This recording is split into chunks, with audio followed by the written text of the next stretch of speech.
আমার সেই ছোট্ট ভাইটা আজ এত বড় হয়ে গেছে। 11 বছর হয়ে গেল।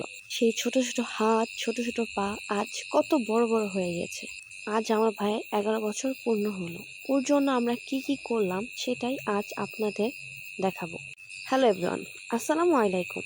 আশা করি সবাই অনেক ভালো আছেন। আপনাদের দোয়ায় আমি অনেক ভালো আছি। আজ শুক্রবার, তাই আমাদের মার্কেট আজ বন্ধ থাকবে। তার কারণে সকাল সকাল ঘুম থেকে উঠে আমি গোসল করে নিলাম। তারপরে একটু কাজল, মাস্কারা, একটু লিপস্টিক দিয়ে রেডি হয়ে নিলাম। একটা ব্রেসলেট আর একজোড়া কানের দুল করে নিয়েছি। আর আমি যতই সাজি না কেন আমাকে মাস্ক পরতেই হবে। আর এইটাই আমার সেই ভাই, সব থেকে আদরের ভাই আমার। তারপর আমরা যাচ্ছি, এটা হলো আমাদের বাড়ির পদ্মা সেতু। পদ্মা সেতুটা পার হয়ে বর্ডারের উপর দিয়ে উঠে তারপরে যেতে হবে। এই যে বর্ডার পার করতেছি। পদ্মা সেতু বর্ডার পার হওয়ার পরেই পড়বে যমুনা সেতু।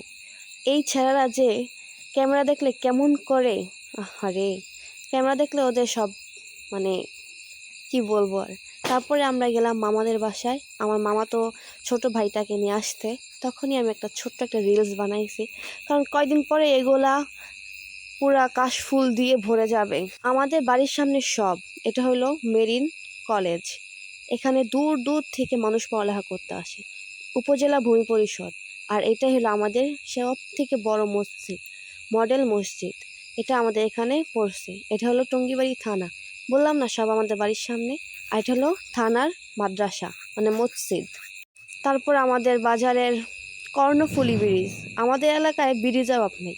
তারপরেই পরিষদ, আর পরিষদের পিছেই সব থেকে বড় হাসপাতাল আমাদের বাড়ির। আগে ওর জন্য একটা গিফট কিনে নিলাম। তারপরে এই দোকান থেকে 2টা কেক নেব।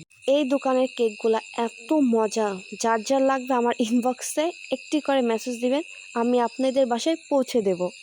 তারপরে আমি পছন্দ করে 2টি কেক নিয়ে নিলাম। ওর নাম লিখলাম হ্যাপি বার্থডে দিয়া। তারপর আমাদের টুকটাক কিছু বাজার করা বাকি ছিল, সে বাজারগুলো করলাম। বাজার থেকে এসে দেখি আমার আব্বু দোকান বন্ধ করে ফেলছে। রাস্তা থেকে আব্বুকে গাড়িতে উঠাই নিলাম। তারপরে বাসায় এসে পড়লাম। বাসায় গিয়েই আগে আমি ওর জন্য ঘর সাজাতে শুরু করলাম। এই যে আবার বর্ডারের উপর দিয়ে যায়, আর পদ্মা শুধু পার হতে লাগবে, তারপর না বাসায় যেতে লাগবে। ঘর সাজাতে সাজাতে আমরা অনেক দুষ্টামি করতেছিলাম। তারপরে আমরা ঘর সাজালাম। আমার নানার জন্য ওয়েট করতে করতে ঠিক 9:30টার দিকে আমরা কেক কেটেছি। এই যে আমার সেই মামাতো ভাই। তারপর আমরা কেক কাইটা সবাইকে খাওয়াইলাম। নানা, নানি, আব্বু, আম্মু, আমি, আমার ভাই, সবাইকে আমরা খাওয়াই দিছি। আমাদেরও খাওয়াই দিছি। সবাই আমাকে একটু স্কিপ করবে, আমার কাছে বস্তির মতো লাগতে। তারপর ওকে সবাই গিফট দিল, গিফটগুলো খুললো। আসলে এই স্প্রেটা আমি দিয়েছিলাম, ওর এটা অনেক পছন্দ। আমি আবার গিফট পেপারে পেঁচে আর পাকনামি করে দিয়েছিলাম ওরে। তারপরে গিফটগুলো খুলে দেখতেছে, এর মধ্যে আমরা কিছু কথা বলি। হ্যাঁ, আমার এই পেজটা সবাই ফলো করে দিবেন, ইউটিউব চ্যানেলটা সাবস্ক্রাইব করে দিবেন। যার যার সাপোর্ট লাগবে আমাকে শুধু কমেন্টে বলবেন, আমি উড়াধুরা সবাইকে সাপোর্ট করে আসবো। আমার পাশে থাকলে আমিও আপনাদের পাশে থাকবো ইনশাআল্লাহ। আমার ভাইটার জন্য সবাই দোয়া করবেন, ও যদি অনেক বড় হয়। আমি এত বড় হয়েছি, আমার মা বাবার জন্য আমি কিছু করতে পারিনি। আমার ভাই যদি একদিন আমার মা বাবার জন্য কিছু করতে পারে, সবাই আমার জন্য আর আমার ভাইয়ের জন্য, আমার ফ্যামিলির জন্য দোয়া করবেন।